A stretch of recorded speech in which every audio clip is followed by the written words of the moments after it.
Hi అండి, నేను మీ Shilpa Vinay. Welcome to Vinci kitchen. ఈరోజైతే మనం పక్కా కొలతలతో కరకరలాడే జంతికలు రెసిపీని చూద్దాము. చూడండి, జంతికలు ఎంత క్రిస్పీగా ఉన్నాయి కదా. ఈ పద్ధతిలో చేశారంటే బాగా క్రిస్పీగా వస్తాయి, నూనెను కూడా అస్సలు పీల్చుకోవు. అలాగే నేనైతే ఈ జంతికల పిండిని ఒకేసారి తయారు చేసి పెట్టుకుంటానండి, 4-5 నెలలకు సరిపడా.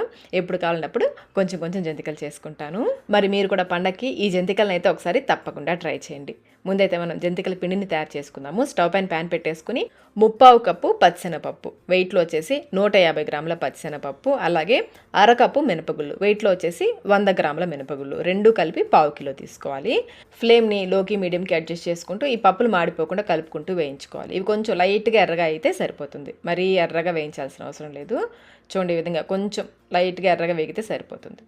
ఇలా వేయించేసుకుని వీటిని ఒక గిన్నెలోకి తీసుకుని పూర్తిగా చల్లారనివ్వాలి. ఇవి పూర్తిగా చల్లారిన తర్వాత మిక్సీ జార్లో వేసి గ్రైండ్ చేసుకుని బియ్యం పిండి